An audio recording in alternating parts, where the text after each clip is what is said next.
Before we begin, I got a couple of disclaimers. Obviously, this event is expensive. We are well aware of how Disney prices are, and this event is no different. So if you're just coming here to say this event isn't worth it because it's expensive, this video's not here for you, you might as well move along.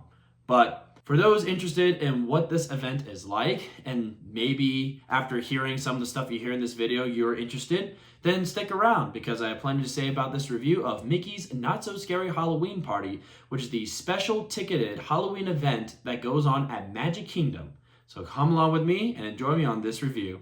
Just a couple of notes to go over. So Mickey's Not So Scary, as I said, is the special Halloween event for the Magic Kingdom park that is located in the Walt Disney World Resort in Orlando, Florida. I had the chance to do it back in 2023. This event is quite interesting because it starts as early as August and it's on select dates all the way until Halloween. But if you look closely, it's 30 days. So there are 30 days that this event takes place at Magic Kingdom, which is kind of cool because it doesn't force people to only go to Magic Kingdom during that event. So let's say you're not interested in going, but you're only free time to go to these parks during that time. You're able to pick a day where you can get a regular Magic Kingdom visit without having to get the Not So Scary Halloween event with it. So as mentioned, this is a separate event ticket. So that also means if you do not want to go to this event, make sure that you check your date. That way you do not go on a Not So Scary event, because that means you get a shorter time at Magic Kingdom if you're just there for the regular day.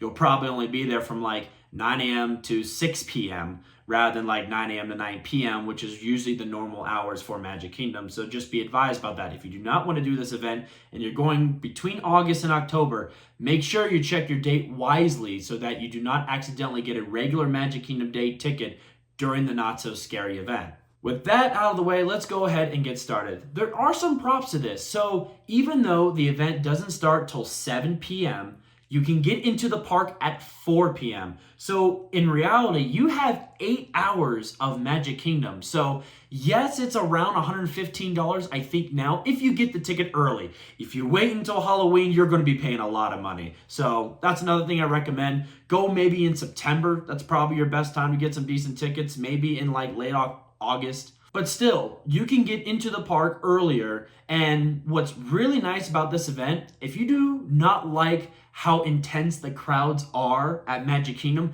this event is actually for you because this is a capped event. So there's less people in the park and all the rides are open. So if you want to just experience the park with less lines, go to this event. 8 hours should be plenty of time to do. If you're just wanting to do the rides without the long lines, this is perfect. We actually did that for Peter Pan. That's how we were able to get on Peter Pan decently. We only waited about, I think, 55 minutes. To be fair, we were still doing that during the regular Magic Kingdom day. It is something to keep note of. The longest lines you will experience at this event will definitely be for the meet and greets, especially if you really want to meet Jack and Sally. We had the chance to do that, and by golly, that was an insane wait. So that is a huge warning up front. That is going to be your longest line. It's going to be waiting for Jack and Sally and maybe some other characters as well. But we get to see Mickey as well in his cool Halloween costume, which was cool as well. Ride-wise, everything was between 20 to 30 minutes. We did go during a time where you did have to reserve a time for Tron. And even then, when we waited for Tron, I think we waited about 20 minutes for Tron, so it wasn't too bad. We did Tron. We did the special version of Space Mountain, which is basically Space Mountain is completely in the dark, no lights whatsoever, with cool Halloween music. It is a blast. It's honestly my favorite version of Space Mountain, just because if you didn't think it could get more intense, it got more intense. We also did the Tea Party, which is decorated out with a bunch of lights and audio and fog, which is only during this event. So that's 2 rides now that have a special layover for the event. Now, there is nothing new to Pirates of the Caribbean. However, from time to time, there will actually be characters within the queue line that you kind of interact with it. So it's almost like the ride comes to life. We didn't get to do Pirates of the Caribbean during this event, although obviously we had to do Haunted Mansion, because how are you going to do Mickey's Not So Scary Halloween Party, a Halloween themed event, and not do Haunted Mansion? So that's cool. And I believe that's what we did ride-wise. So we didn't do a lot of rides, but we also wanted to focus on the shows. There are 3 big shows that happened during this event.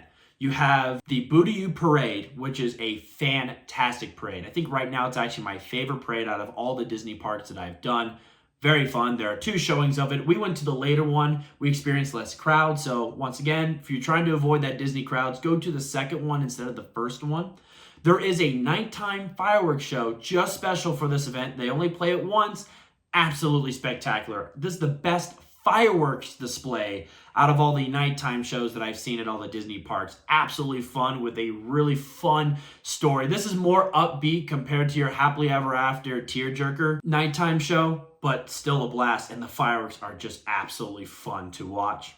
The other show is the Hocus Pocus. This is the show that happens right at the front of the Disney Castle. I think they play this about 3 times, maybe 5 times. I can't remember off the top of my head. They do play this a couple times. We got the last showing right at closing, so that was pretty cool. And this is a very spectacular event. If you're aware of like the Friendship Fair show that goes on in front of the castle, that's basically the same thing, but spookified, and you deal with the Sanderson sisters. A lot of fun all around. And I got to see my favorite villain of all time, Dr. Facilier. I'm a Princess and the Frog fan, what can I say? Besides that, this event is well known for its food. There's a bunch of different treats layered throughout. It could be special little snacks, a little meal. I think the one off the top of my head that I liked the most was the meatball sub. I didn't get to try everything, obviously. There's so much to do in terms of food, but that was the one that I liked the most. There's also a lot of trick-or-treat trails where you get a bag right at the beginning. So I'm going a little bit off here, but when the event kind of starts and you've been in the park, you go back to the front and then you go into this little holding area. And then when it opens for the event, you go through and they hand you your bag. And then you can take this bag, which is already kind of filled with a little bit of candy, and you can go around the trick-or-treat trails and basically they'll hand out a bunch of candy, fill it in your bag. So fun stuff all around. As you've kind of heard with what I've been describing, this is a family-friendly event. So this is a 180 compared to Halloween Horror Nights.